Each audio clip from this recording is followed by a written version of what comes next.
बिस्मिल्लाहिर्रहमानिर्रहीम। Dear students, अस्सलाम वालेकुम। Welcome back. मैं हूं आपका कंप्यूटर के टीचर मार्केस सरबाज तमीमी एंड आज हम 9th क्लास का चैप्टर 1 का जो टॉपिक स्टार्ट करने जा रहे हैं वो हमारे पास है the basic concept of a system.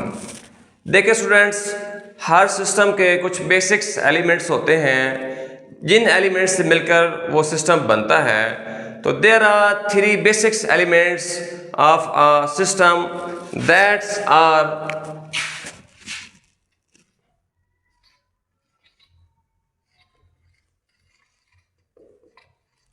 objectives,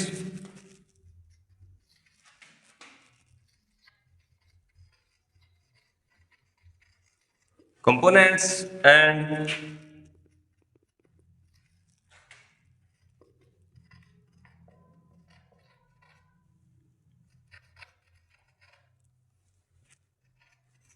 environment। इंशाल्लाह आज हम इन तीनों एलिमेंट्स को बारी बारी डिटेल से पढ़ने और समझने की कोशिश करेंगे। The first one is objective.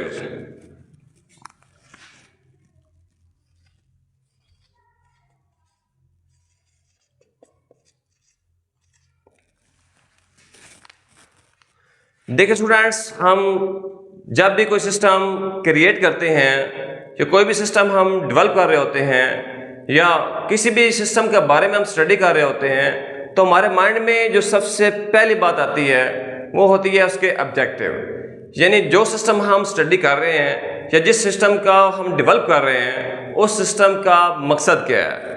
बिलफर्ज हमारे पास कंप्यूटर एक सिस्टम है।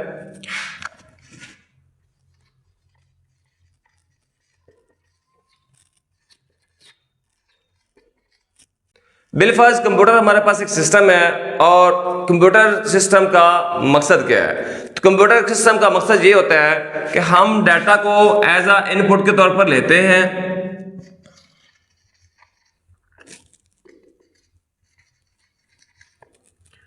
और हम क्या करते हैं, इसको मजीद प्रोसेस करते हैं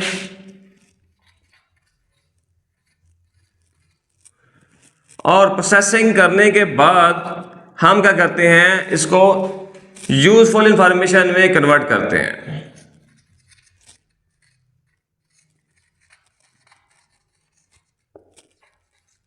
जो कि हमारे पास क्या होता है, उसका आउटपुट होता है।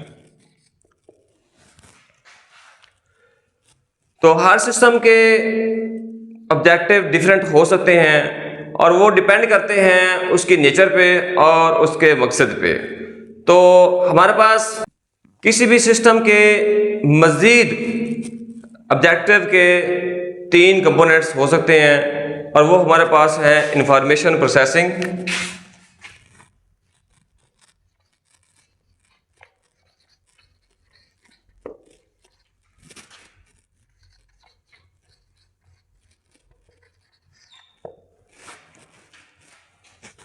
सपोर्टिंग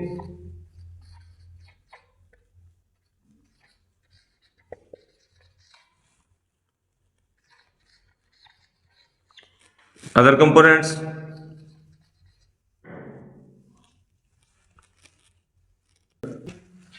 other systems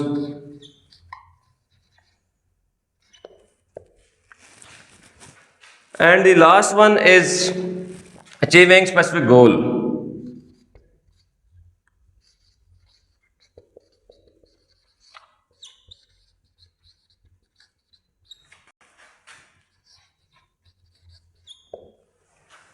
जी स्टूडेंट्स, इंफॉर्मेशन प्रोसेसिंग में हम क्या करते हैं कि हम इनपुट के तौर पर कुछ डाटा लेते हैं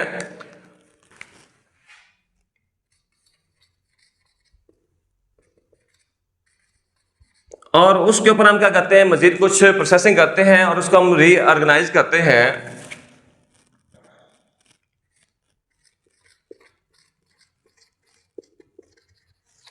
और हम उसको यूजफुल इंफॉर्मेशन में कन्वर्ट करते हैं।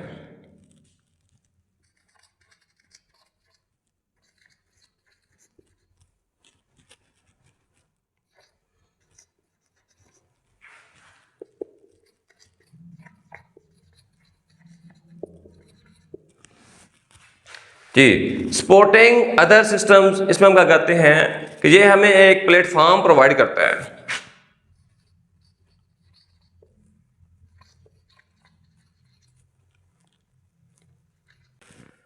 सपोर्टिंग अदर सिस्टम, ये हमें एक प्लेटफॉर्म प्रोवाइड करता है, एक इंफ्रास्ट्रक्चर प्रोवाइड करता है जिसके ऊपर दूसरे सिस्टम्स आकर वर्क कर सकें। फर्ज किया कि हमारे पास एक सेल फोन है,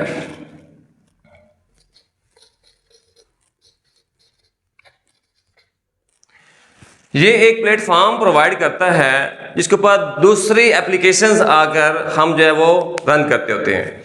और थर्ड वन हमारे पास क्या है, अचीविंग स्पेसिफिक गोल। जैसे ही हमारा डाटा जो है वो प्रोसेस हो जाता है, प्रोसेसिंग होने के बाद हम क्या करते हैं, अपना गोल अचीव करते हैं।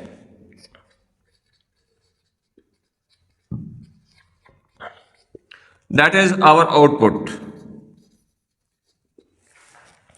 और नेक्स्ट बचे हमारे पास है, सेकंड वन इज हमारे पास है कंपोनेंट्स।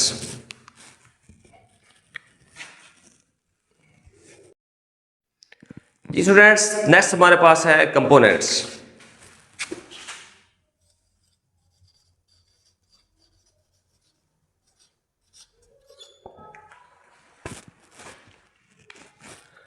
हर सिस्टम के कुछ बेसिक्स कंपोनेंट्स होते हैं जो कि उस सिस्टम के बिल्डिंग ब्लॉक्स होते हैं, और वो कंपोनेंट्स आपस में इंटरैक्ट करते हैं और आपस में कम्युनिकेट करते हैं।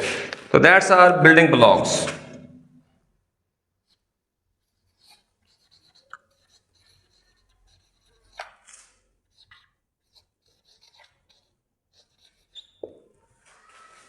नेक्स्ट हमारे पास है इन्वायरमेंट।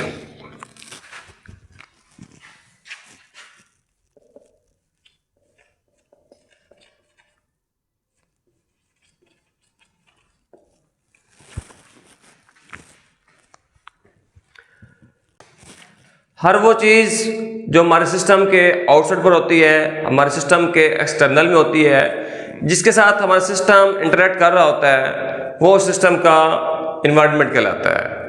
अब उस इन्वायरमेंट में ऐसे कई फैक्टर्स हो सकते हैं जो हमारे सिस्टम को इफेक्ट कर सकते हैं, क्योंकि हमारा सिस्टम बाज़ औक़ात इन्वायरमेंट पर डिपेंड कर रहा होता है। वैसे तो इन्वायरमेंट की बहुत सारी टाइप्स हैं, बहुत सारी प्रॉपर्टीज़ हैं, बट हम यहाँ पे जस्ट 2 प्रॉपर्टीज़ का जिक्र करते हैं जो कि हमारे पास हैं, static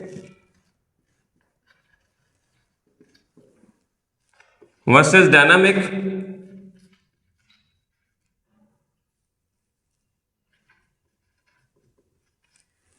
and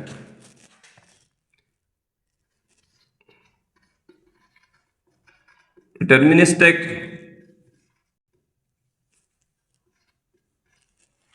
versus non deterministic.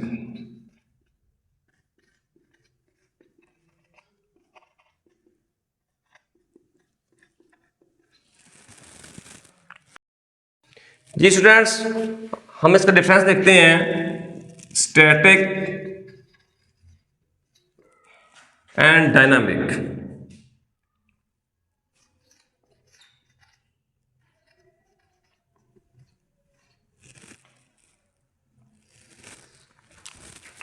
ये बच्चे, स्टैटिक हमारे पास ऐसा एनवायरनमेंट है जो ड्यूरिंग प्रोसेस तब्दील नहीं होता। जी स्टूडेंट्स, ये ऐसा एनवायरनमेंट है जो आउटपुट के आने से पहले चेंज नहीं होता, यानी पूरा सिस्टम चलता है और प्रोसीड होता है और कंप्लीट होता है, कंप्लीट होने तक ये चेंज नहीं होता, यानी कि ये हमारे पास क्या है, नॉट चेंज ड्यूरिंग प्रोसेसिंग। और अगर हम बात करें डायनामिक की, तो डायनामिक एक ऐसा एनवायरनमेंट है जो ड्यूरिंग प्रोसेसिंग अपने आप को चेंज कर लेता है। तो ये क्या करता है, change during processing.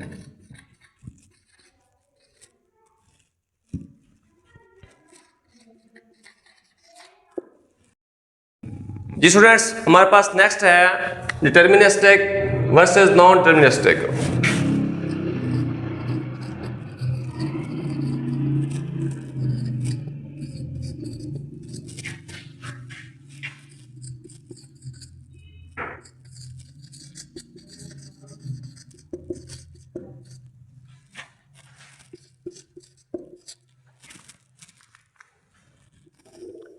Students, deterministic एक ऐसा इन्वायरमेंट होता है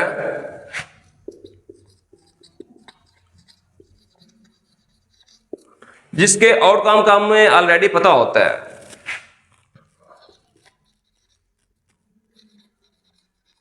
यानी इसके जो आउटकम तुम्हारे पास होते हैं वो हमें नॉन होते हैं।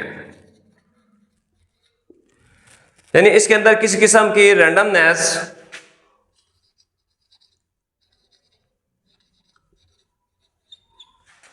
अनसर्टेनिटी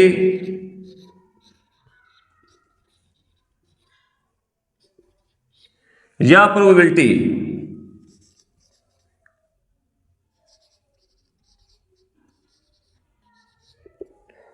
नहीं पाई जाती।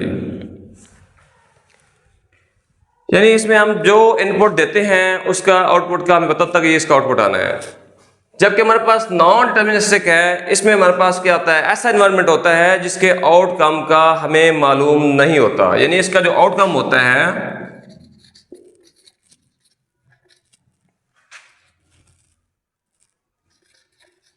Not non. यानी इसमें हमारे पास क्या है, रैंडमनेस अनसर्टेनिटी या प्रोबेबिलिटी पाई जाती है। तो आज के लेक्चर का हम यहीं पे इख्तिताम करते हैं।